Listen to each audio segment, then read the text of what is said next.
Olá, povo de Deus, terça-feira da 14ª semana do Tempo Comum, 6 de julho de 2021. A nossa reflexão de hoje é a partir de Gênesis 32, de 23 a 33 e de Mateus 9, 33 a 38. Naqueles dias, Jacó levantou-se ainda de noite, tomou suas duas mulheres, as duas escravas e os 11 filhos e passou o val do Jaboque. Depois de tê-los ajudado a passar a torrente e a atravessar tudo o que lhe pertencia, Jacó ficou só. E eis que um homem se pôs a lutar com ele até o raiar da aurora. Vendo que não podia vencê-lo, este tocou-lhe o nervo da coxa e logo o tendão da coxa de Jacó se deslocou enquanto lutava com ele. O homem diz a Jacó: larga-me, pois já surge a aurora. Mas Jacó respondeu: não te largarei se não me abençoares. O homem perguntou-lhe: qual o teu nome? Respondeu Jacó. Ele lhe disse: de modo algum te chamarás Jacó, mas Israel. Israel. Por quê? Porque lutaste com Deus e com os homens e venceste. Perguntou-lhe então Jacó: dize-me, por favor, o teu nome. E ele respondeu: por que perguntas meu nome? E ali mesmo o abençoou. Jacó deu a esse lugar o nome de Fanuel, dizendo: vi Deus face a face, e foi poupada a minha vida. Surgiu o sol quando ele atravessava Fanuel, e ia mancando por causa da coxa. Por isso, os filhos de Israel não comem até hoje o nervo da articulação da coxa, pois Jacó foi ferido neste nervo. Esse é um relato fundante do povo de Israel que nasce exatamente de uma luta de Jacó com Deus. O nome Israel significa lutou com Deus, ou Deus é como alguém que luta. A mudança de nome de Jacó para Israel serve para explicar as inúmeras lutas do povo com Deus. A história de Israel é uma permanente luta com Deus. Fanuel significa a face de Deus. Ora, era certo na cultura israelita que se alguém visse a face de Deus, morreria imediatamente. E Jacó lutou com Deus e não morreu. Por isso ele dá o nome do lugar de Fanuel, lugar em que ele viu a face de Deus e foi poupado. Assim como se usou de um eufemismo para significar o gesto do juramento entre homens, que ao invés de falar abertamente que se segurava as genitais de quem se prometia algo, ou a quem se prometia algo, dizendo que se colocava a mão debaixo da coxa. Aqui, possivelmente, Deus na luta atingiu as regiões genitais de Jacó, enfraquecendo-o na sua força viril. Aí se entende o último versículo, quando diz que os filhos de Israel não comiam o nervo da articulação da coxa.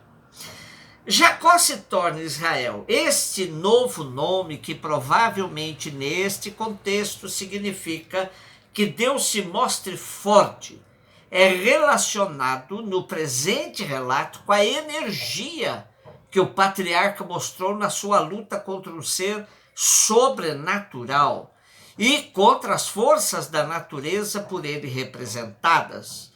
O novo nome evoca as lutas que marcam o destino de Jacó e de sua descendência.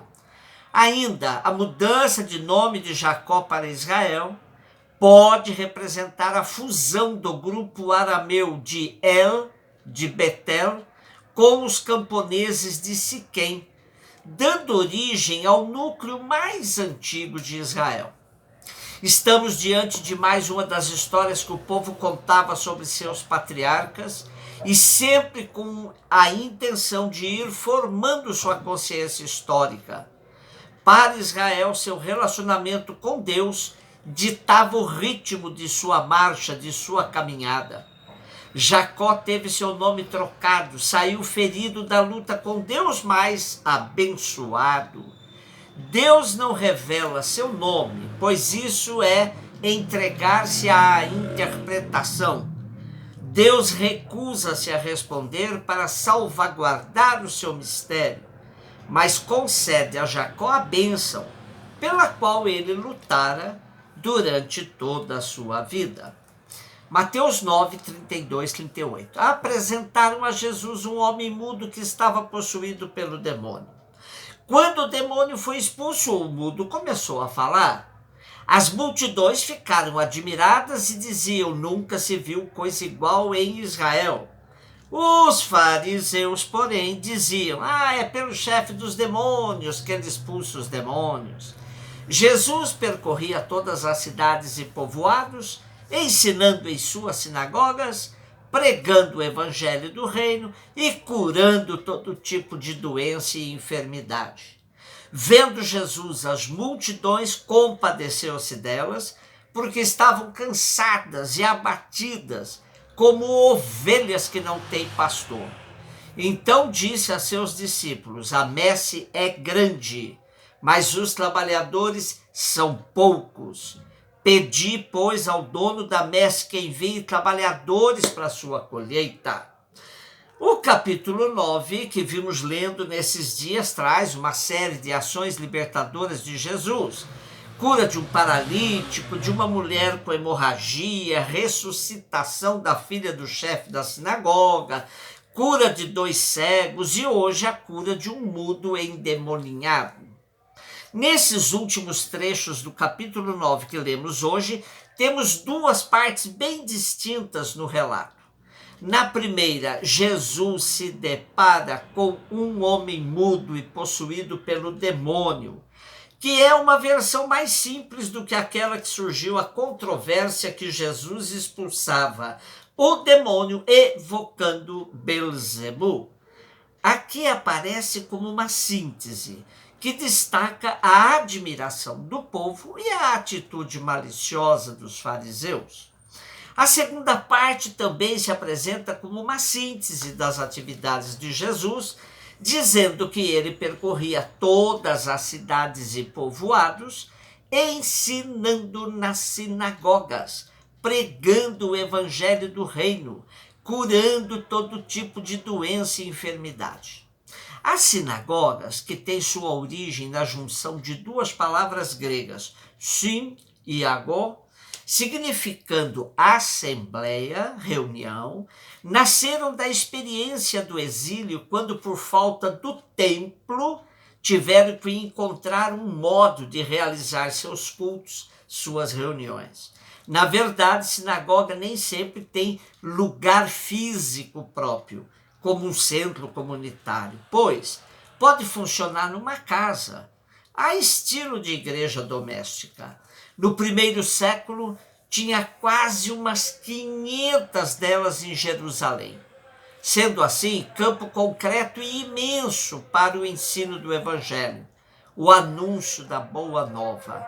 Assim se entende que Jesus percebia que havia espaço bastante amplo para a missão, mas seus adeptos, discípulos, eram poucos. Messe grande, trabalhadores poucos.